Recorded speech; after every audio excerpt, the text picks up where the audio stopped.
Salut et bienvenue dans ce nouvel épisode de Témoins. Aujourd'hui, on parle d'événements sportifs et d'accessibilité. Les Jeux paralympiques nous ont fait découvrir des athlètes incroyables et de nouvelles disciplines. Mais surtout, ils nous ont donné une preuve que, quelles que soient nos conditions, tout est possible. Seulement, pratiquer un sport au quotidien ou même venir au stade peut être un vrai défi dans un monde qui reste encore peu adapté aux personnes en situation de handicap. Alors, pour savoir comment rendre les compétitions et les stades plus inclusifs, on reçoit Laure Gruffat. Laure a 32 ans. Après avoir conseillé des candidats à l'organisation des JO et des Coupes du Monde, elle a rempli des stades et des fan zones pour offrir la meilleure expérience possible aux spectateurs. Depuis 2018, Laure a mis le cap sur la Nouvelle-Zélande pour casser les barrières afin de rendre les stades et l'expérience fan accessibles à tous. Des Jeux Olympiques à la Coupe du Monde féminine de cricket, elle nous raconte comment dans cet épisode. Salut Laure, comment vas-tu? Salut, très bien. Et toi? Ça va bien, merci. Bienvenue dans cet épisode de Témoins et puis merci de nous rejoindre depuis la Nouvelle-Zélande avec ce décalage horaire de 11 heures. Avec plaisir. Pour commencer, peux-tu nous dire qui es-tu et quel est ton parcours? Bien sûr. Du coup, je m'appelle Laure. Je suis née en France, en Haute-Savoie. J'ai grandi donc dans un super cadre dans les montagnes. Et j'ai fait un parcours scolaire, école de commerce. Et du coup, après un stage dans le secteur plutôt marketing industriel qui m'a pas trop plu, je me suis dit qu'il fallait que je recoupe avec un secteur qui me plaise plus, quelque chose qui me parle vraiment. Et du coup, j'ai eu la chance de faire mes premières expériences professionnelles au sein d'un cabinet de conseil dans le secteur sportif sur Paris. Donc vraiment très très bonne expérience. Et au bout de quelques années, l'envie de voyager était assez irrésistible et je me suis donc expatriée en Nouvelle-Zélande où j'ai fait un petit peu ma nouvelle installation, nouvelle vie. Et ça fait 7 ans que je suis là et toujours impliquée dans le secteur sportif. Waouh! Et qu'est-ce qui t'a donné cette passion pour le sport? D'où ça te vient? Je pense vraiment de mon éducation.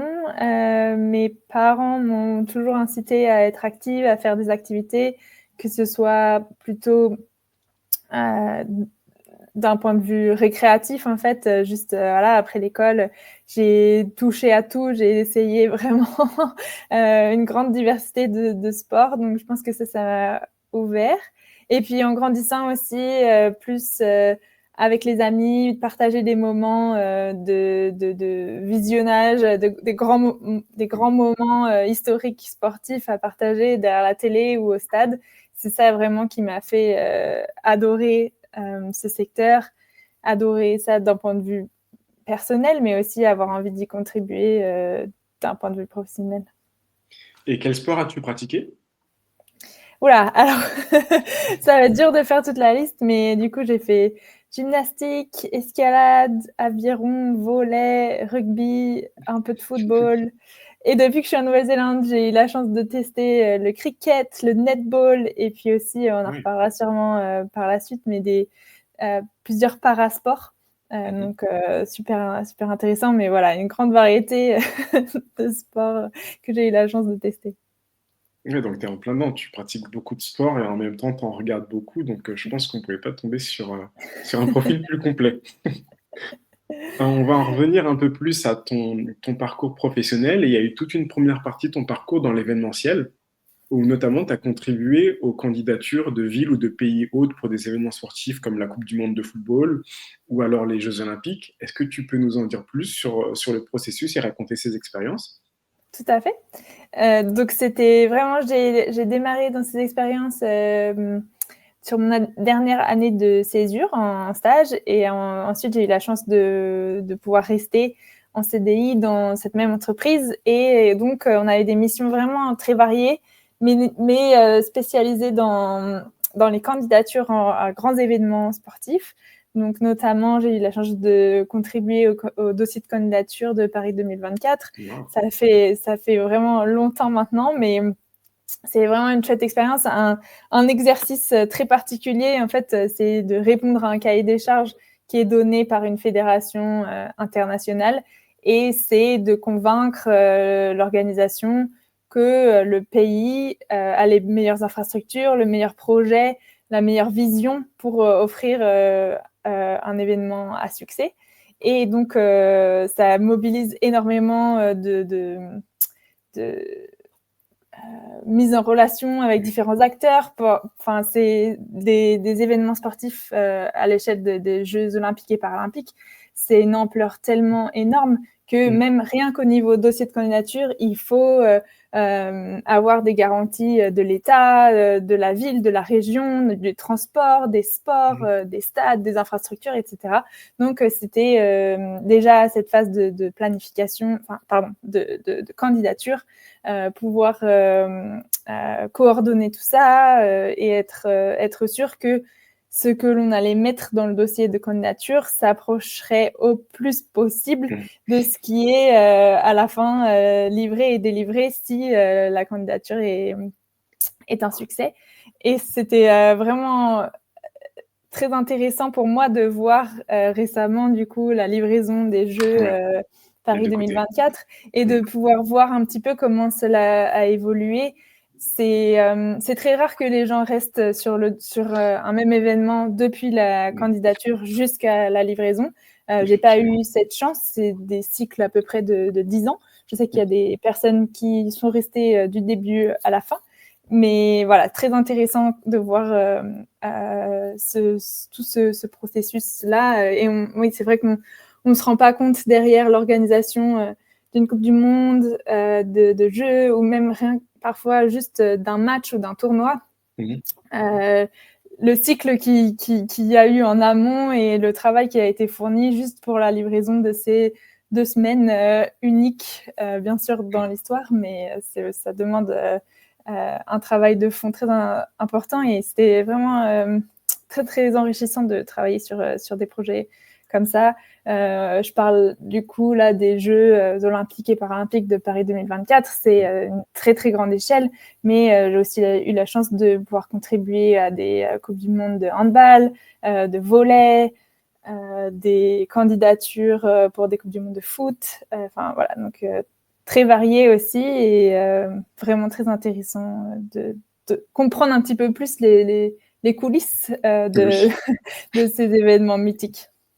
Oui, c'est vrai que le grand public ne les connaît pas, et c'est vrai qu'en plus, ce que tu dis, il y a très peu de gens qui vont être là de la candidature jusqu'à la livraison des Jeux. Et c'est drôle parce que moi, ça me fait penser à dans le hall du siège de Paris 2024, il y avait une photo à la création du COJO, et ensuite toutes les années. Et tu voyais comme ça l'évolution, parce qu'on a été je crois, au maximum jusqu'à 4000 durant les Jeux, alors qu'au début, sur la première photo, il y avait 20 personnes. Donc c'est assez impressionnant. Incroyable. Et toi, tu as eu la chance de participer également à l'organisation d'événements sportifs. Pour toi, quels sont les plus grands défis justement dans l'organisation d'événements de cette taille, de cette ampleur et de cette complexité? Ouais, c'est une question intéressante. Ma plus récente expérience, donc, ça a été de faire partie de l'organisation de la Coupe du monde féminine de foot en Australie et Nouvelle-Zélande en 2023, où j'ai un rôle opérationnel cette fois-ci, donc pendant la planification 2 ans avant l'événement et puis la livraison pendant l'événement. Les challenges les plus grands, je pense, c'est vraiment d'offrir un événement qui s'adapte à un contexte local. Donc, quand on parle de Coupe du Monde de foot, de rugby ou n'importe quel sport, c'est des concepts qui sont détenus par la fédération internationale, un système de compétition, de tirage au sort, de match, comment la feuille de match est organisée, etc. Ça, c'est des choses qui sont vraiment propres et qui ne vont pas changer d'un tournoi à l'autre, qui font l'intégrité du sport. Par contre, il faut arriver à trouver le juste milieu pour permettre à utiliser au mieux les ressources locales, les expertises locales, comment fonctionne le sport dans le pays dans lequel on décide d'organiser cette compétition, et de faire le meilleur mariage possible entre les deux. Et c'est quelque chose qui n'est pas toujours facile, mais vraiment vraiment intéressant et qui permet, encore une fois, d'offrir des expériences les plus uniques possibles, puisque chaque pays, chaque culture va pouvoir amener sa touche qui vont faire que l'événement va être exceptionnel. Ouais, c'est intéressant ce que tu dis parce qu'il y a vraiment cet aspect culturel que moi j'aime beaucoup dans le sport qui est retranscrit à travers ce que tu dis, comme quoi la Coupe du Monde au Qatar n'était pas la même que la Coupe du Monde féminine en Australie ou en Nouvelle-Zélande, qui était elle-même différente de celle qu'on a vécue en France en 2019. Et je trouve que c'est intéressant de voir un peu ce qui fait la spécificité de chaque événement comme ça. Et Et puis, non, pardon, si je peux ajouter, ces événements, c'est aussi des projecteurs uniques. Le temps d'un court instant, le monde entier s'intéresse un petit peu à un pays ou une région qui n'est pas forcément très connue, et c'est l'occasion pour ce pays de montrer à travers la compétition sportive la richesse de sa culture ou des spécificités, aussi pour des opportunités de tourisme ou de revenus commerciaux, mais aussi pour juste simplement pouvoir exister et permettre au monde entier de découvrir un petit peu la spécificité. Et c'est vrai que c'était quelque chose de vraiment particulièrement unique pour Australie-Nouvelle-Zélande, notamment sur la mise en avant de la culture maori et indigène. Et c'était quelque chose, la première fois, je pense, qu'un événement de si grande ampleur internationale mettait en avant des cultures locales qui ont été très souvent, de par l'histoire, discriminées et plutôt tues. Donc, avoir cette opportunité-là, c'est quelque chose d'unique et une grande fierté d'avoir pu, à l'échelle, c'est sûr, d'un tournoi de football, mais de pouvoir mettre en avant et de rendre un peu hommage à ces cultures qui étaient là bien avant les pays colonisateurs. mais intéressant ce que tu dis. Et du coup, est-ce que tu as des exemples ou des anecdotes de moments où justement ça s'est un peu traduit dans l'événement, que ce soit dans le stade ou en dehors? Oui, bien sûr.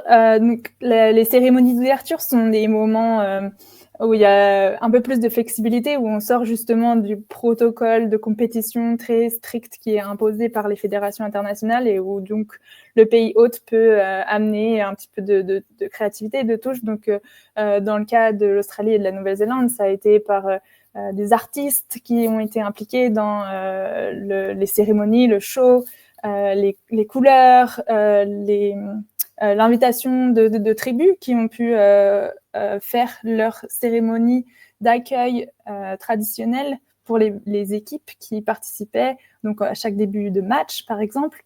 Des chansons, des drapeaux, l'utilisation du langage aussi. En Australie, Nouvelle-Zélande, chacun des stades ou des villes hôtes avait aussi le nom traduit dans la langue maori ou indigène.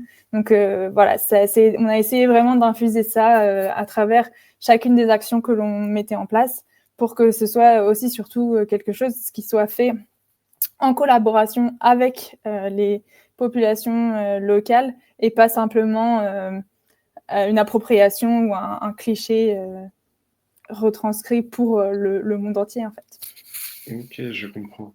Et pour toi, quelles sont un peu les spécificités du sport en Océanie? Parce que nous, on voit beaucoup l'image, forcément rugby, haka. C'est vrai qu'il y a cette mise en avant de la culture maori. Toi, comment tu le ressens en local? Est-ce qu'il y a des spécificités dans la pratique? Il y a aussi la dimension insulaire qui est importante et qui, je pense, doit poser quelques défis. Oui, c'est assez difficile. C'est quelque chose qui j'ai essayé d'approcher avec beaucoup de curiosité quand je suis arrivée et que j'ai déménagé en Nouvelle-Zélande. Et le premier match que j'ai fait, je m'en rappellerai toute ma vie, à l'Eden Park, donc stade mythique plutôt de rugby. Et c'est vrai que l'expérience que j'ai vécue était pour un match de rugby équivalent top 14. Euh, et j'ai été vraiment très déçue parce qu'il y avait peu d'ambiance, pas grand-chose qui se passe dans les tribunes. Pas grand monde et en fait, c'est vrai que les Néo-Zélandais ou en Océanie sont vraiment des grands fans de sport, mais peut-être plus, derrière la télé ou de façon, plus calme, plus familiale que ce qu'on OK. pourrait avoir, l'occasion de voir, en France en tout cas. Donc je me rappelle aussi, lors de matchs de rugby Nouvelle-Zélande-France où, on se levait, on hurlait et on nous a demandé de faire un petit peu moins fort, que si c'était bien si on pouvait s'asseoir et et arrêter de brailler, ce serait sympa. Donc un petit peu les différences et peut-être d'un point de vue, fan expérience, show, etc. C'est un peu plus en retard par rapport à ce que j'ai pu voir en Europe ou aux États-Unis, par exemple. Donc, c'est vrai que ça reste des petits marchés d'un point de vue économique. Mmh. Et donc, toutes ces activations de sponsors, etc., restent quand même assez petites. OK. Et justement, sur la fan expérience, toi, tu as travaillé dans ce domaine-là. Tu as eu de l'expérience notamment sur la Coupe du monde de cricket féminine.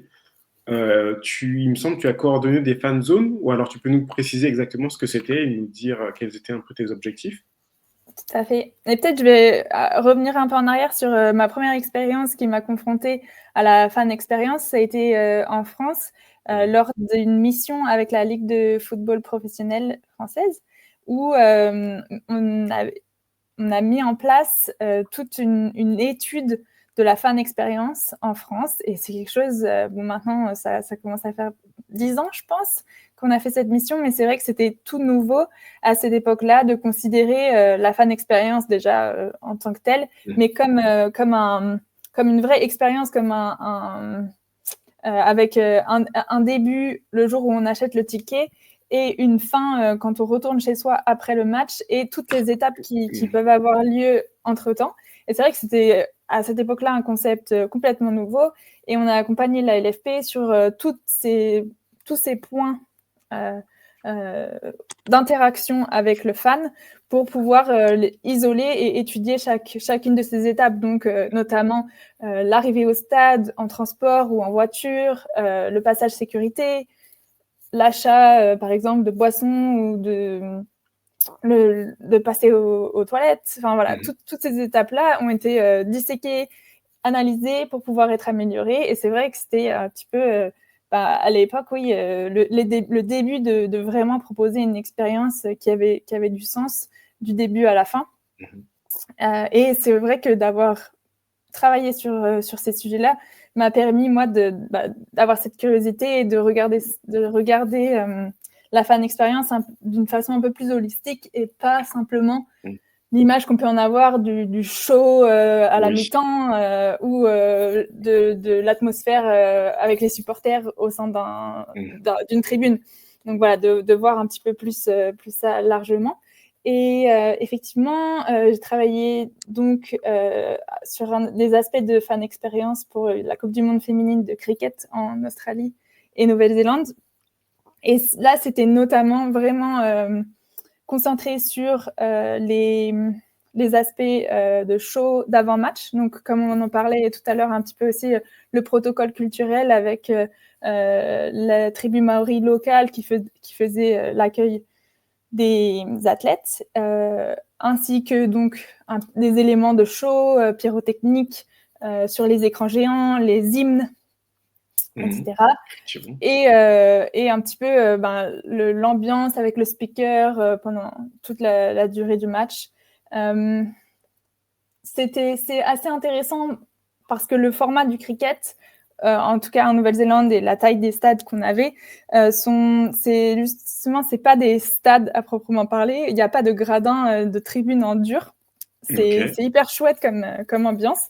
C'est vraiment des petites collines que tu pourrais Ah! avoir tout autour du match. Donc, on appelle ça un ovale en cricket. Et donc, tout autour de l'ovale, tu vas avoir des petites collines et les gens viennent avec leur, Mmh. euh, euh, Leur pardon, boisson, leur, voilà, les couvertures, le pique-nique, ouais. les petites chaises de camping, etc. Et viennent pour passer la journée et passer un moment Ah, ça a l'air sympa à sympa. regarder le match. Mmh. Donc c'est vraiment chouette et on essayait toujours autour de derrière ces petites collines, donc de créer des fan zones, mais c'est vrai que c'est plus quelque chose, c'est plutôt des animations pour les Mmh. enfants ou ce genre de choses pour permettre aussi aux personnes, ça peut être un peu long parfois le cricket, donc de faire une pause et de trouver des activités à faire à côté. Et c'est vrai que ça me rappelle des souvenirs, mais c'était vraiment pendant la période du Covid. Et donc, tout ce qui est interaction de fans, justement, c'était toute l'époque où il fallait limiter le nombre de spectateurs par tribune. Donc, tu peux imaginer qu'avec un stade où il n'y a pas vraiment de tribune délimitée et de sièges attitrés et de places, il a fallu trouver tout un système pour que les personnes ne s'attroupent pas tous au même endroit Ouais, et soient assez dispersées, etc. Donc, un bon casse-tête d'un point de vue fan j'imagine. expérience. Mais j'imagine et en même temps, je trouve que c'est un bon exemple, d'adaptation à la fois aux circonstances et en même temps à la culture locale. Et si tu te remémores l'ensemble de tes activations autour de la fan expérience, laquelle est la plus, mémorable ou de laquelle serais-tu la plus fière? Je pense qu'il y en a une qui était très chouette parce qu'elle était assez unique et en fait c'était un très bon exemple d'activation partenaire, mais qui rend aussi, qui rentre dans la fan expérience et qui améliore l'expérience spectateur. On a mis en place des garderies, des crèches pour les enfants, que les parents puissent déposer. Donc c'était dans l'enceinte du stade, déposer leurs enfants avec des professionnels de puériculture Oui, qui leur permettaient de faire des activités, etc. Et pendant ce temps, les parents pouvaient aller profiter du match tranquille.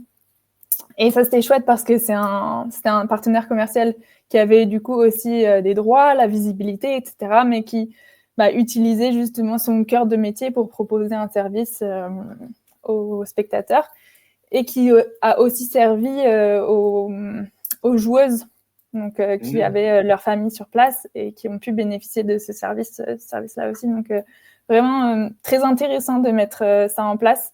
Je pense que c'est quelque chose qui est faisable particulièrement ici en Nouvelle-Zélande où on est un peu plus flexible sur les règles de sécurité, de protection des droits, etc. Je ne sais pas si en France, ce serait quelque chose de faisable de possible. venir déposer ton enfant en simplement laissant ton numéro de téléphone à, à un organisme à voir. Mais c'était C'est vraiment intéressant.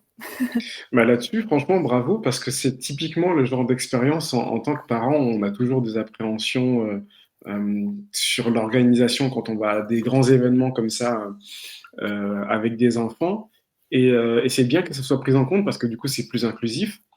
En France, il y a des initiatives comme ça qui se font, mais, un peu à la marge. Il y a certains restaurants, moi ça m'est arrivé, qui le font, qui permettent d'avoir, une personne qui garde les enfants le temps que les parents, mangent, vu que les enfants sont souvent très excités à ce moment-là et qui veulent bouger. Et ça se fait lors des mariages aussi maintenant de plus en plus, où il y a souvent une nounou, parce que c'est souvent une femme, qui est là pour animer, pour garder les enfants pendant que les parents puissent voilà, profiter un peu plus de l'événement. Donc je trouve que c'est quelque chose qui est très dans l'air du temps et c'est un très bon exemple. Ouais, et c'était nous aussi inscrits dans la stratégie d'attirer plus un public plus féminin aussi. Mmh. Donc une Coupe du monde de cricket féminine, on voulait aussi attirer des fans femmes de sport Mmh. pour qu'elles puissent venir. Et c'est vrai que dans les statistiques et dans les études de profil de familles qui sont intéressées pour venir à des événements sportifs, souvent les mères sont lésées et préfèrent s'occuper des enfants et laisser l'autre aller profiter du match. Donc, c'est Mmh. vraiment quelque chose qu'on voulait essayer de réduire. Ça a si bien marché que on a eu des personnes qui ont acheté leur billet pour un match, juste pour laisser leurs enfants et sont partis faire leurs Ah OK. activités ensuite. Ah, c'est fou. Et c'est drôle parce que c'est ce que tu dis, c'est Ça a profité également aux athlètes. Et moi, ça me fait penser aux Jeux Olympiques où il y a, par exemple, Clarisse Agbenienou, du coup, la judoka, qui justement avait demandé à pouvoir s'organiser pour laisser sa fille, par exemple, au village olympique. Donc, je pense que c'est des choses qui vont de plus en plus se faire et qu'il va falloir vraiment qu'on prenne en compte pour les athlètes et pour le public. Ce qui est génial, c'est que les athlètes commencent à le demander, ou enfin peut-être pas commencent, mais le demandent et commencent à être entendus. Et ça, c'est vraiment super de pouvoir proposer ça lors d'un déplacement. Ça permet, oui, à la famille de pouvoir venir et d'être plus serein et en fait d'être dans des conditions pour pouvoir simplement juste donner le meilleur de soi pendant son tournoi. C'est vrai. Et comment tu es passé de la fan expérience à toutes les problématiques d'accessibilité et d'inclusion? Ouais, bonne question. Alors, ce qu'il faut savoir, c'est que dans la fan expérience, il y avait de toute façon un volet inclusion, fan expérience pour les personnes en situation de handicap. C'était toujours quelque chose qui était pris en compte, mais plus d'un point de vue régulation, d'un point de vue sécurité ou obligation, notamment en France, d'avoir un, un lieu accueillant du public doit être aux normes et doit être accessible sur certains critères pour répondre à la loi en France. Donc, ça se fait notamment sur des places accessibles pour des personnes en fauteuil et des toilettes. Mais voilà, c'était un petit peu le minimum syndical pour Très de ce côté-là. réglementaire. C'est tout à fait. Après, il faut se dire, c'était aussi il y a 10 ans et dans le cadre de la fan expérience, c'était vraiment nouveau. Donc, avec ce côté-là, cette transition-là, en arrivant en Nouvelle-Zélande, j'ai pour la première fois travaillé pour un comité paralympique. Donc, la première fois que j'ai été confrontée à travailler avec des athlètes en situation de handicap, avec organiser des événements pour des personnes en situation de handicap, etc. C'était vraiment le quotidien. Et ça m'a ouvert les yeux sur énormément de choses, énormément de barrières auxquelles ils font face, tellement plus de préparation, de choses auxquelles penser, rien que pour un déplacement, pour aller pouvoir participer à une compétition ou une qualification quelque part. Et oui, il y a un petit peu ce sentiment d'injustice où pourquoi en fait le monde dans lequel on vit aujourd'hui est si compliqué et n'est pas adapté pour des personnes qui en auraient besoin et qui veulent simplement pratiquer leur sport. Et d'autant plus que beaucoup de personnes, énormément de personnes ne pratiquent pas de sport du fait qu'ils ont un handicap. Et moi, personnellement, pratiquant le sport et adorant ça, c'est vrai qu'on a vraiment envie d'améliorer les choses et de travailler là-dedans. Donc oui, j'ai commencé dans la fan expérience, développer le côté accessibilité et en fait, à la fin, j'ai eu la chance d'avoir les deux qui se regroupent pour améliorer l'expérience, notamment spectateur pour une Coupe du Monde de foot féminine pour les personnes en situation de handicap. Mais c'est vrai qu'on fait aussi pas seulement les spectateurs, mais nos staffs, nos volontaires, les médias, etc. N'importe qui interagit avec le tournoi et qui pourrait être en situation de handicap, on fait tout ce qu'on peut pour leur permettre de vivre en fait la même expérience que les autres. Et c'est intéressant ce que tu dis, c'est pas seulement permettre aux athlètes ou aux supporters, mais finalement c'est toute personne en situation de handicap de venir. Donc ça rejoint un peu dans la fan expérience que tu disais sur le fait de penser l'expérience, ou en tout cas la situation de bout en bout, pour ne pas oublier, parce que parfois tu vas te rendre compte qu'il y a un trou dans la raquette à un moment, parce que ça va être, moi je me souviens durant les Jeux, hein, ça pouvait être sur le logement, parce qu'on passe souvent au transport, mais il y a le transport, il y a le logement, voilà, il y a toutes ces problématiques-là, et il y a en plus pas uniquement un seul type de handicap, donc essayer aussi de couvrir les différents types de handicap. Et là, en termes de vocabulaire, il y a quelque chose d'intéressant, ce que tu dis, personne en situation de handicap. Et souvent, il y a une question de vocabulaire qui est importante parce que une personne handicapée, quand tu nous mets, moi et le champion olympique de natation, que je me souviens, le Brésilien, dans la même piscine, l'handicapé, c'est moi. C'est moi. Et en fait, c'est l'environnement qui te met en situation de handicap. Donc, en fait, eux, leur handicap, il ne résonne que parce qu'il y a un environnement qui n'est pas adapté. Parce que si tu les mets dans le bon environnement, ben, tu te rendras compte que finalement, c'est peut-être toi qui as moins de capacité par rapport à eux. Donc, il y a ce point vocabulaire qui est également très intéressant. Non, tout à Mais fait. pour en revenir à ton expérience justement au comité paralympique néo-zélandais, euh, qu'est-ce que tu as mis en place en termes de communication pour essayer un peu de sensibiliser le public à la question du handicap? Ah, c'est une bonne question. Alors, j'ai pas travaillé directement sur les campagnes de communication, par exemple. Il y avait vraiment beaucoup de travail qui a été fait avec les médias néo-zélandais, par exemple, pour leur permettre de faire les portraits, des interviews et de un petit peu créer l'excitation en amont des Jeux paralympiques autour des athlètes néo-zélandais. Mais un projet sur lequel j'ai travaillé et qui a été vraiment une très très grande fierté, ça a été la reconnaissance des Paralympiens néo-zélandais depuis la création du comité paralympique. Donc depuis 1968, il y a eu des athlètes néo-zélandais qui ont participé aux Jeux paralympiques, mais ils n'ont pas été retenus dans l'histoire, si tu veux.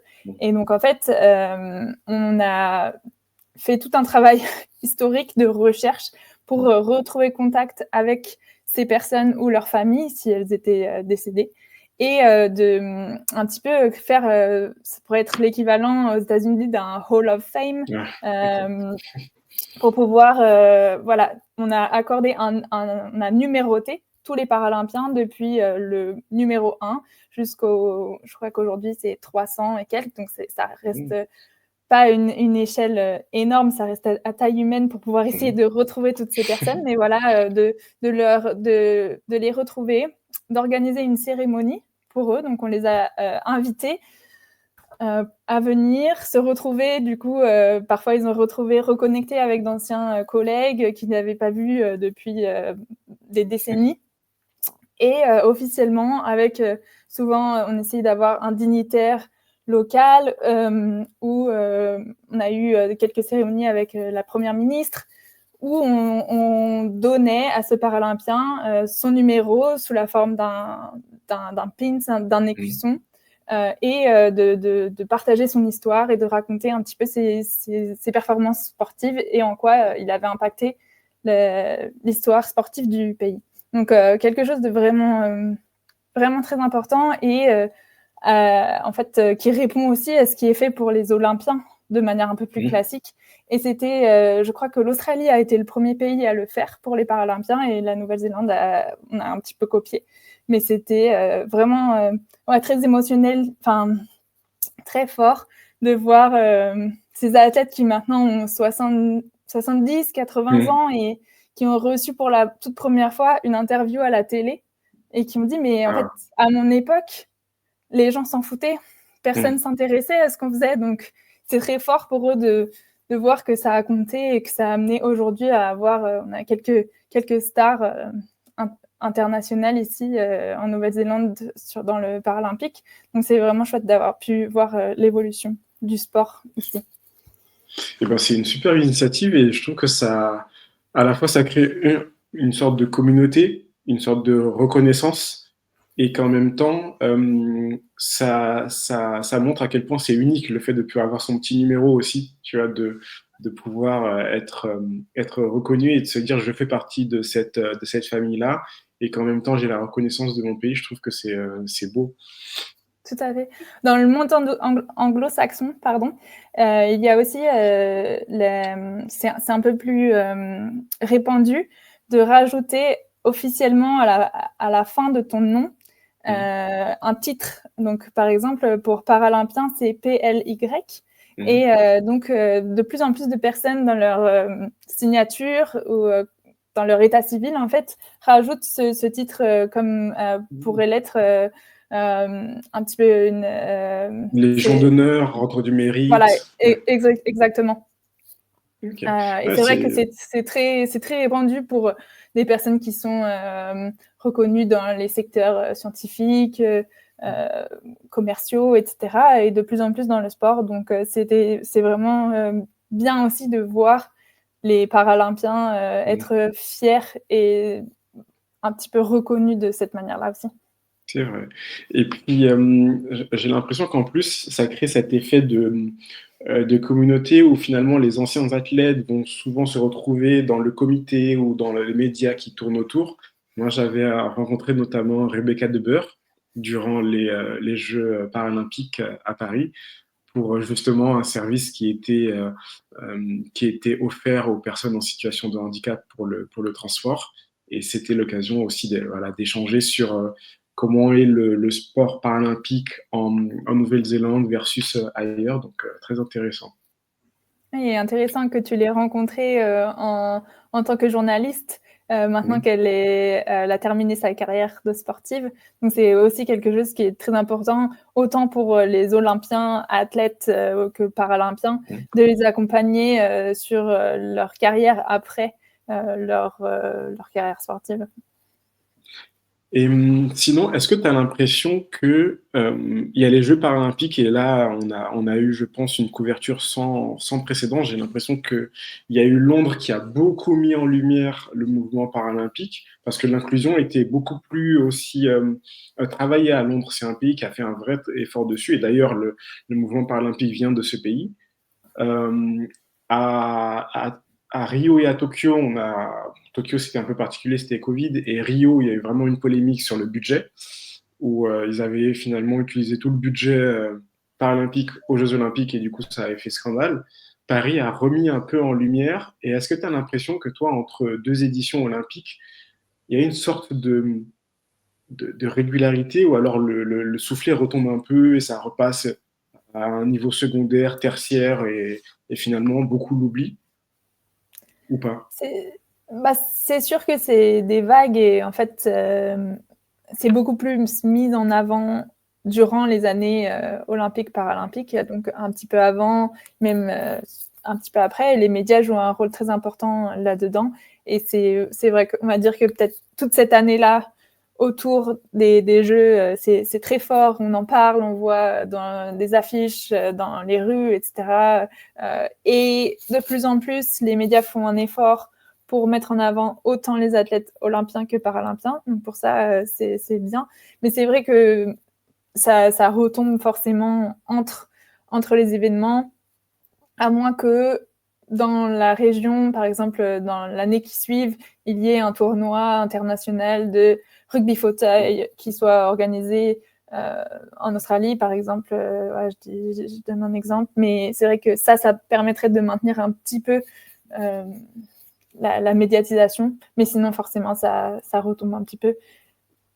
C'est de la manière dont je l'ai vécu ici en Nouvelle-Zélande. Je pense que c'est sûrement différent au sein d'un pays hôte, donc en France, où Mm. c'est le pays qui organise, c'est sûrement perçu et activé peut-être de manière différente.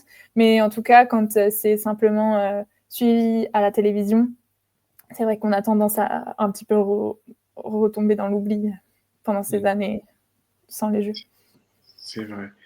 Et toi, tu as participé du coup à la mise en place de dispositifs d'accessibilité, notamment lors de la Coupe du Monde 2022 au Qatar, si je me souviens bien, du type Silent Room, commentaires audio descriptifs, pack sensoriel. Est-ce que tu peux nous en dire plus sur ces services?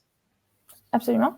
Donc c'était plutôt moi sur la Coupe du Monde féminine de 2023 en Nouvelle-Zélande et en Australie. J'ai un petit peu aidé lors du Qatar, mais vraiment de loin. Et on est en ce moment en train de travailler sur ces services-là pour la Coupe du Monde de 2026 des États-Unis, Canada, Mexique. Donc il y a vraiment deux choses à séparer, c'est les infrastructures et les services.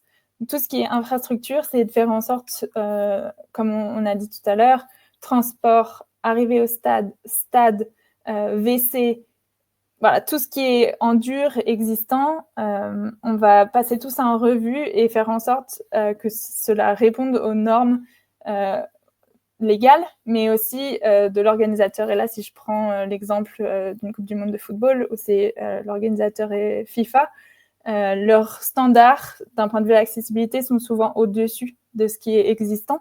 Donc, on travaille avec les stades et les villes hôtes pour améliorer tout ce qui est infrastructure. Et après, en plus de ça, tu l'as très bien dit, on met en place des services additionnels tels que des sensory room. Je ne sais pas trop comment ça se traduirait ça en français. Le concept est tout juste naissant, mais comme tu dis, salle sensorielle ou salle calme, qui sont des pièces ou des suites avec une vue sur le stade, peu importe le concept, où l'environnement est contrôlé, est plus calme, il y a moins de lumière, moins de bruit, moins de monde pour les personnes qui auraient un handicap sensoriel ou simplement aussi des troubles mentaux, d'anxiété, de PTSD, de Syndrome post-traumatique. traumatique, merci beaucoup. Et voilà, de pouvoir offrir un moment de répit à ces personnes qui ont trop envie d'être au stade, mais pour qui, à un moment, c'est peut-être trop, c'est trop d'informations, trop de stimulation, et qui ont besoin de ce temps de pause pour pouvoir se réguler et ensuite continuer de profiter de l'expérience. Donc ça, c'est quelque chose qu'on commence à voir de plus en plus dans les stades, un petit peu dans certains parcs d'attractions, etc. Donc vraiment une bonne initiative à mettre en place et qui permet à un public qui d'habitude va complètement décider de ne pas faire partie de ces événements parce qu'ils savent que c'est un environnement trop à risque pour eux, de pouvoir faire partie de l'expérience. Donc vraiment un super service qui est de plus en plus mis en place. Tu as mentionné aussi l'audio-description. Ça, c'est quelque chose de super sur lequel j'ai eu la chance de travailler. Et c'est vrai que donc, ça offre, surtout pour les personnes qui ont un handicap visuel, de pouvoir venir avec leur téléphone, leurs écouteurs et de se brancher sur un commentaire live, mais un commentaire qui est un petit peu différent d'un commentaire radio ou un commentaire télé, parce qu'il va décrire exactement en détail tout ce qui se passe sur le terrain d'un point de vue visuel. Donc si le joueur, comment le joueur est habillé, quel geste il va faire, quelle position sur le terrain il occupe, etc. Et c'est vraiment très impressionnant le talent des commentateurs qui proposent l'audio-description est vraiment très impressionnant parce qu'ils ont un débit de parole et une analyse pour décrire tout ce qui se passe qui est vraiment affolante. Et je dois avouer que même moi, d'un point de vue simple en spectateur, parfois c'est très, très intéressant de pouvoir avoir accès à ce type de commentaires parce que ça, parfois, même en tant que personne qui ne se considère pas en situation de handicap, parfois on ne voit pas bien ou c'est loin ou on a raté quelque chose. Et c'est vrai que c'est chouette de pouvoir avoir ces détails-là. Donc encore voilà, un autre service qui est super intéressant à mettre en avant et que beaucoup d'événements sportifs qu'on voit dans beaucoup d'événements sportifs. Je sais que Paris 2024, par exemple, a proposé ce service aussi. Et puis après, il y a beaucoup de choses qui peuvent être faites sur la formation des bénévoles, à accueillir les fans en situation de handicap, par exemple, de savoir comment interagir, comment discuter, quelle est la manière appropriée de parler à quelqu'un qui, par exemple, est sourd ou qui ne voit pas bien ou qui a un chien aveugle. Comment est-ce qu'on accompagne au mieux ces personnes pour leur permettre de passer un super moment? Ouais, c'est super intéressant, c'est riche parce que ça prend en compte beaucoup de types de handicaps différents et que c'est vraiment dans une logique d'offrir une expérience 1 différente et 2 inclusives. Est-ce que tu as eu des retours des personnes qui ont utilisé ces services-là ou pas? Oui, bah, tout à fait. C'est ça qui fait, je pense que je continue de faire le métier que je fais aujourd'hui. C'est, ces retours qui sont uniques et qui justifient pourquoi, enfin, pourquoi on fait tout ce qu'on fait. D'avoir des expériences de parents, qui ont pu emmener leur enfant pour la première Mmh. fois dans un stade, rempli de 50 000 personnes et en fait, souvent, c'est simplement de savoir que le service est là, même s'ils n'en auront peut-être pas l'utilité, c'est rassurant et ça leur permet de savoir qu'ils ont une solution de rechange si jamais euh, ils en ont besoin. Et ça permet aussi de sentir quand on met en avant la disponibilité de ces services en amont d'un tournoi, ça envoie aussi le message de vous êtes bienvenus, tout le monde Mmh. est bienvenu et on veut que vous soyez là. Et c'est quelque chose, je pense, qui est en train de changer parce que les, la communauté de personnes en situation de handicap est discriminée à longueur de temps, à longueur de journée. Donc, le plus on peut faire pour les encourager à venir et à faire partie de ce genre d'événement, c'est quelque chose de très important. Et peut-être, bah, juste pour rappeler la base, on aurait peut-être dû commencer par ça, mais il y a 16% de personnes dans le monde qui se considèrent ayant un handicap. Mmh. Donc c'est quand même une proportion non négligeable. Et si on prenait l'exemple en Nouvelle-Zélande, c'était une personne sur 5. Donc Ouais. c'est énorme. 900 000 Donc, personnes. Ouais, j'avais tout à fait. regardé 900 000 Ouais. personnes. Et en fait, si on regarde un petit peu les chiffres aussi, le nombre de personnes en situation de handicap dans le monde va continuer d'augmenter, parce que aussi on a une population de plus en plus vieillissante. Donc on va tous être un jour ou l'autre concernés Mmh. par ces situations-là. Et donc, ben, si on peut, pour moi, c'est vraiment important de pouvoir mettre des choses en place, rendre la société un petit peu plus inclusive, euh, d'autant plus pour les loisirs et les moments de partage, que ça bénéficie à un très grand nombre. Et ce qui est vraiment chouette aussi dans l'inclusivité et l'accessibilité, c'est que ces services, ces choses qu'on met en place pour, premièrement, les personnes en situation de handicap, bénéficient aussi à un plus grand public. Si tu réfléchis, on parlait tout à l'heure des femmes qui viendraient avec, ou Mmh. des hommes qui viendraient avec leurs enfants en bas âge, avec des poussettes, avec voilà, des valises, etc. D'avoir amélioré l'accessibilité permet aussi aux personnes âgées, par Mmh. exemple, de pouvoir se déplacer et d'atteindre leur siège de la manière la plus fluide et possible. Et c'est très intéressant ce que tu dis parce qu'il y a quelque chose d'analogue entre, effectivement d'autres problématiques, hein, les problématiques de vieillesse, mais aussi les problématiques de parentalité où, moi ayant travaillé pour le transport, durant les Jeux olympiques, j'avais déjà quelque part une idée des stations qui étaient accessibles ou pas parce que j'avais fait ces trajets-là en poussette. Mmh, Donc effectivement, quand tu parles de là, en l'occurrence, de personnes à mobilité réduite et d'accès avec les fauteuils, ça bénéficie à toutes les personnes, âgées qui ont des difficultés également pour se déplacer ou effectivement aux parents avec poussette. Donc l'inclusion pour les personnes en situation de handicap bénéficie à l'ensemble de la société, in fine. mmh. Et peut-être finalement un dernier fait à garder en tête quand on parle d'inclusion, c'est que beaucoup de handicaps ne sont pas visibles. Et Mmh. donc, c'est pas parce que vous regardez autour de vous que vous dites personne dans cette trame de métro n'est handicapé et donc n'est concerné par ce problème de non-accessibilité. Ben, en fait, vous en savez rien. Et la plupart du Mmh. temps, les handicaps sont non visibles. Et donc, c'est quelque chose qui est très important à se rappeler et de pas euh, juger une personne sur euh, son apparence et si quelqu'un utilise un service, un toilette Mmh. handicapé, etc., bah, il faut partir du principe que c'est parce qu'ils en ont besoin, Mmh. même s'ils n'ont pas l'air. C'est Donc vrai. ça aussi, c'est quelque chose qui est vraiment très important et où le message et l'information est en train d'être de plus en plus partagée sur ces sujets-là, et c'est tant mieux. C'est vrai.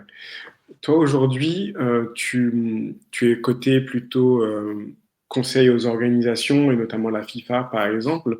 Mais comment on sensibilise alors soit une organisation ou soit un pays hôte pour justement aller un peu au-delà des contraintes qui vont forcément se poser, et on parle notamment souvent de complexité, on parle de budget qui sont souvent les réticences de ces organisations-là. Comment on essaie de faire ce travail de sensibilisation pour faire comprendre que c'est indispensable aujourd'hui? Non, c'est sûr. La première stratégie, c'est peut-être de rappeler les chiffres qu'on a donnés, et qu'en fait, si la ville hôte ou l'organisation privée est intéressée pour vendre plus, attirer plus de monde, exclure complètement 15% d'une part de marché, c'est énorme, c'est une perte incroyable. Donc déjà, voilà, si ils sont plutôt répondant aux problématiques économiques, passer par là. C'est sûr que ça, si on veut améliorer des infrastructures, ça a toujours un coût. Et c'est vrai que c'est souvent là que c'est plutôt difficile. Mais par contre, il y a vraiment une liste très, très grande d'initiatives qui peuvent être mises en place et qui coûtent vraiment pas grand-chose et qui peuvent avoir un impact non négligeable sur l'expérience d'une personne en situation de handicap. Et j'adore encourager les organisations à mettre ça en place, parce qu'en fait, il n'y a plus aucune excuse. C'est des choses qui sont souvent gratuites, qui nécessitent peut-être un petit peu de temps d'une personne, d'un employé, par exemple, quelques heures pour mettre quelque chose en place sur leur site internet. Ça coûte rien et ça va avoir un impact très positif sur l'inclusion. Donc voilà, essayer de trouver ces petites stratégies pour permettre à la ville, au pays ou à l'organisateur de commencer à mettre des choses en place. Et en fait, ils vont se rendre compte que c'est très bien reçu par leurs fans, leurs spectateurs, leurs cibles, et continuer l'engrenage comme ça en voulant faire un peu plus et un peu mieux. Ouais, très intéressant ce que tu dis là-dessus. Et du coup, quel défi, toi, tu vois dans les années à venir pour justement l'inclusion et l'accessibilité des événements et des infrastructures? Je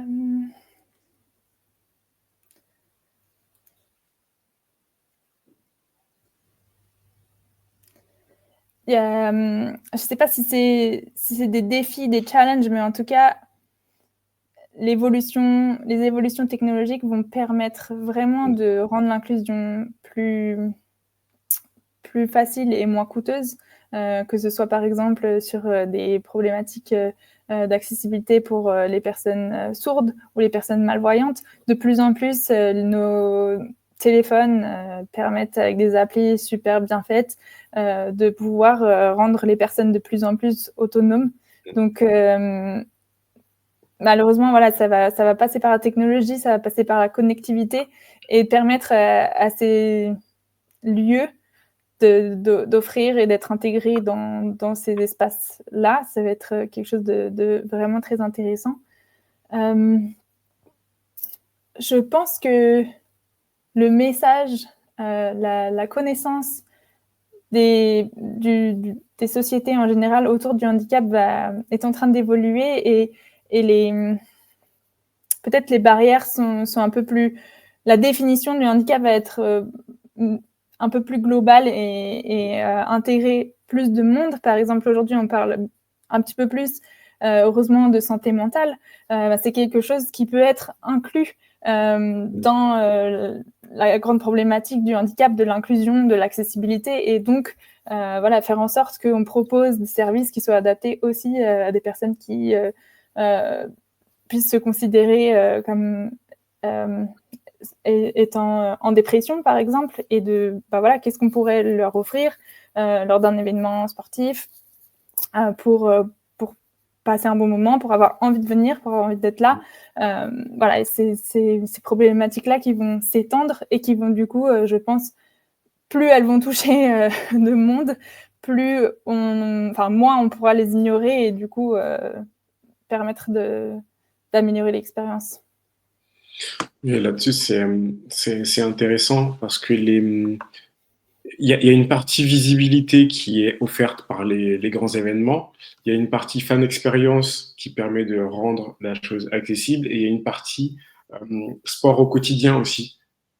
La régularité, tout ça qui permet d'être intégré finalement au quotidien dans la pratique, dans le suivi du sport.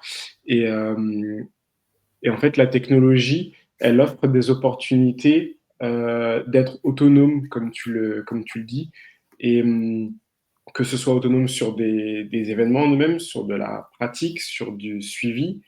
Et comme tu le dis, il y a aussi un côté business, parce qu'on en revient souvent aussi à l'argent. Euh, Mettre de côté 15% de part de marché, il n'y a aucun chef d'entreprise qui l'accepterait dans un monde normal. Et là, tu te dis, finalement, en n'adaptant pas mon business aux personnes en situation de handicap, c'est un manque à gagner. Donc, c'est des messages qui sont forts, qui sont intéressants. Et ce qui est intéressant que tu mentionnais également, c'est que des organismes comme la FIFA se disent, je ne vais pas me contenter de faire le minimum réglementaire, mais d'aller au-delà. Et dans les Jeux Olympiques, je sais qu'il y avait cette idée-là de pouvoir proposer des services, en tout cas de la part du comité d'organisation, qui soient équivalents, qui soient égaux entre les Jeux Olympiques et les Jeux Paralympiques. Donc ça, c'est quelque chose d'important. C'est pas facile à mettre en place, mais je pense que voilà, petit à petit, on va quand même vers des progrès qui sont palpables, et j'espère que ça va continuer dans ce sens-là. Ouais, je suis d'accord avec toi. Et c'est peut-être quelque chose qui est très fort avec les grands événements sportifs, c'est ce pouvoir-là qu'il y a d'avoir un réel impact sur les sociétés, sur les gens, sur les habitudes de consommation qui perdurent après l'événement. Et en fait, c'est vraiment, en tout cas, moi, dans ma vision du travail que je veux faire, c'est que bien sûr, souvent de faire ces améliorations nécessite un investissement financier, mais en fait, c'est toujours avec dans la perspective que ça va rester après l'événement et que ça va bénéficier aux populations locales pour des dizaines d'années à suivre. Et en fait, ça n'a aucun sens de vouloir améliorer une expérience, la rendre accessible pour 2 semaines et ensuite de tout démonter et de pas laisser ces bénéfices-là sur place. Donc voilà, c'est aussi toujours le prisme qu'on essaye d'avoir quand on veut faire des améliorations ou mettre des choses en place. Effectivement. Et est-ce que toi, tu as une idée au sens plus large, si on dépasse un peu le sport, de où se situe un peu la Nouvelle-Zélande en termes d'accessibilité sur les politiques de financement ou l'hébergement, le transport, la sensibilisation? Je pense dans les pays les plus développés sur cet aspect-là, sur la sensibilisation, c'est sûr. Peut-être là où il y a des défis et des barrières, c'est sur l'échelle. En fait, on reste un pays de 5 millions d'habitants, donc c'est très petit. Et donc, même si c'est 25% de la population en Nouvelle-Zélande, eh bien, à une échelle d'une ville, ça peut représenter moins d'une centaine de personnes. Et donc, le stade se demande si est-ce que cela vaut la peine de faire cette amélioration pour bénéficier seulement 100 personnes. Moi, ma réponse, c'est toujours si ça permet de bénéficier une personne, bien sûr que ça vaut la peine. Mais voilà, c'est des négociations et des discussions à avoir toujours. Mais c'est intéressant ce que tu dis sur le volume, parce que si on prend en France, on parle de 14 millions de personnes qui s'estiment dans la difficulté de réaliser des tâches quotidiennes classiques. Donc, si on considère que c'est le taux de handicap, ça fait plus que la population néo-zélandaise. Donc, forcément, tu mets davantage d'investissement public parce que tu peux bénéficier de ces effets d'économie d'échelle et des volumes. Mais c'est vrai que c'est difficile quand tu as des volumes qui sont plus petits de pouvoir pousser ça et de le démocratiser, d'en faire des politiques globales.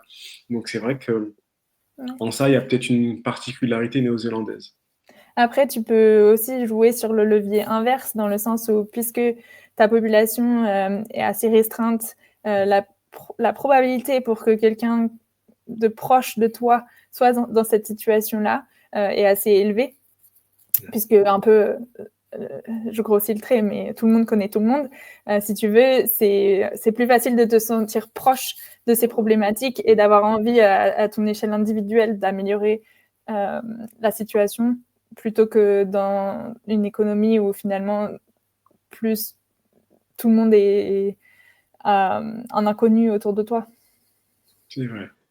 Et pour en revenir à l'aspect un peu plus culturel en Nouvelle-Zélande, est-ce que tu vois justement des parasports?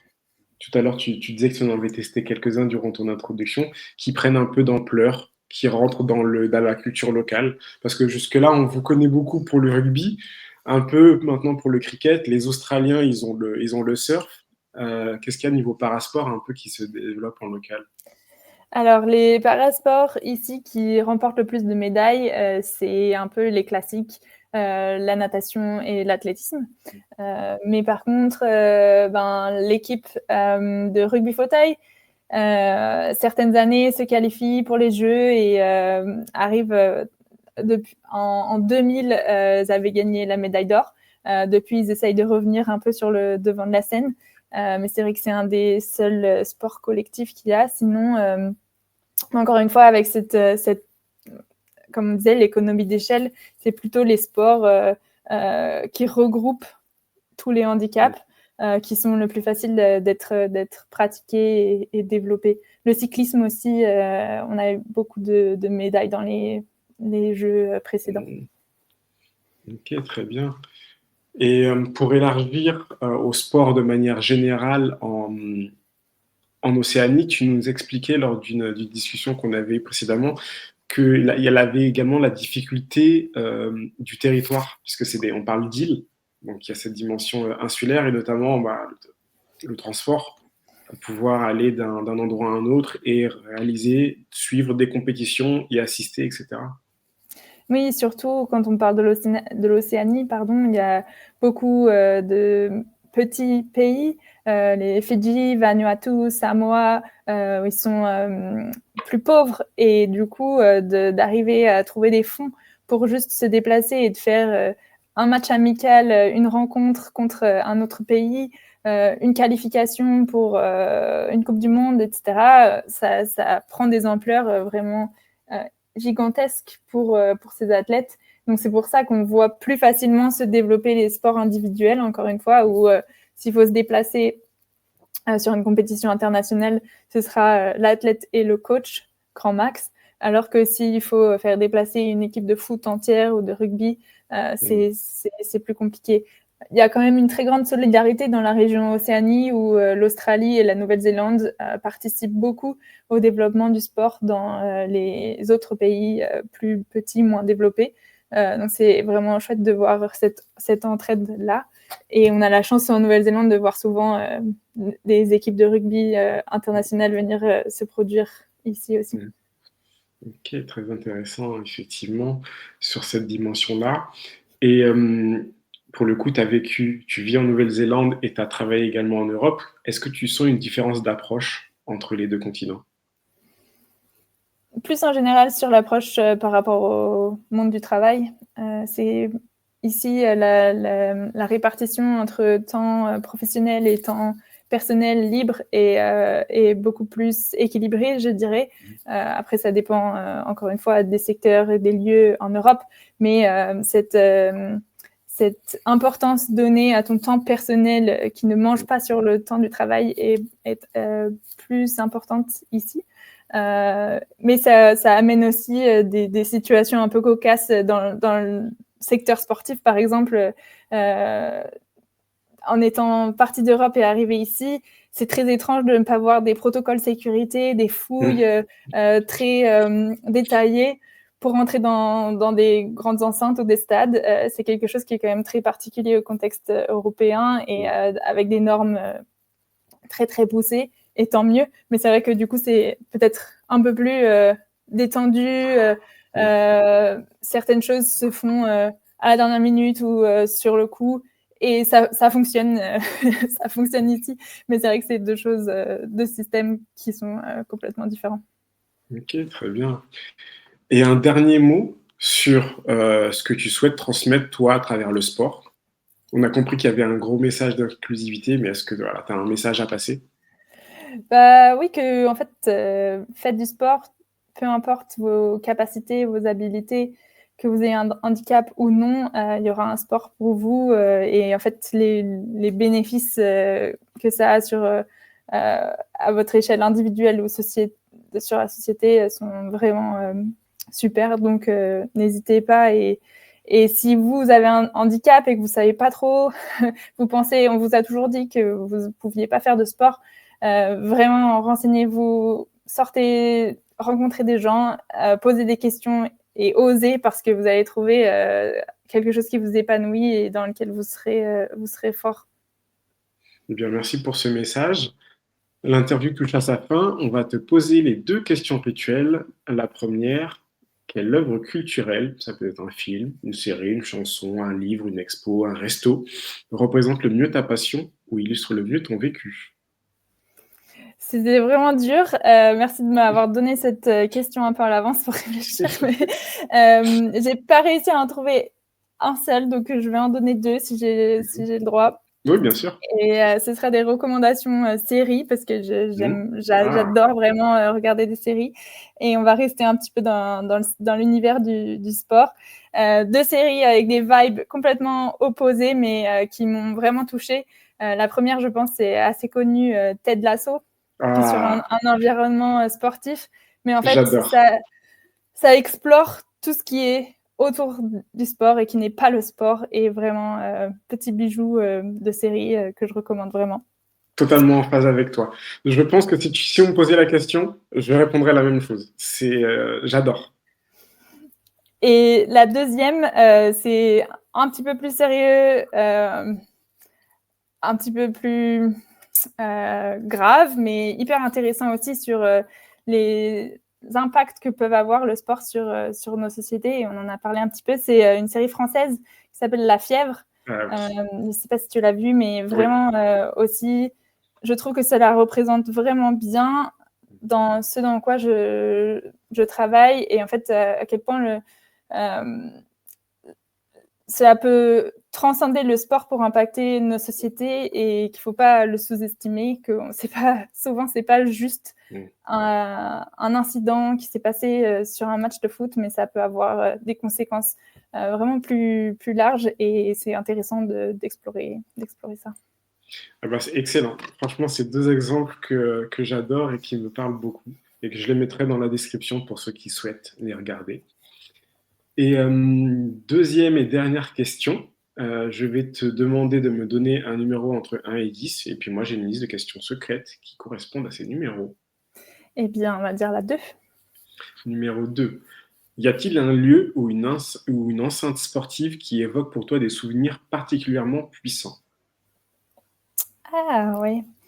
Je vais dire, et ça va être très classique pour tes auditeurs, je pense, mais le Stade de France, où j'ai eu la chance de travailler pour la première fois, un des premiers matchs pour lesquels j'ai travaillé, donc en ayant une accréditation, un match de l'équipe de France de foot, et de se retrouver sur la pelouse avec un Stade de France rempli. Ça fait des émotions uniques que j'oublierai jamais, et vraiment beaucoup de reconnaissance d'avoir pu vivre ça si jeune, en début de carrière. Donc, un moment pour remercier les personnes qui m'ont permis de vivre cette expérience. Eh bien, écoute, super, super. Merci beaucoup, Laure, pour ton temps. Merci pour ton échange, parce que tu nous as appris beaucoup de choses. Et je pense que ça parlera à beaucoup de monde. Et c'est un sujet qui, moi, me tenait à cœur. Donc, merci d'avoir participé à cet épisode. Et puis, on pourra te suivre si tu souhaites bien le partager sur ton compte LinkedIn pour pouvoir voir quelle est ton évolution ou pouvoir tout simplement te poser des questions. Bien sûr. Merci Eh bien, beaucoup. merci beaucoup.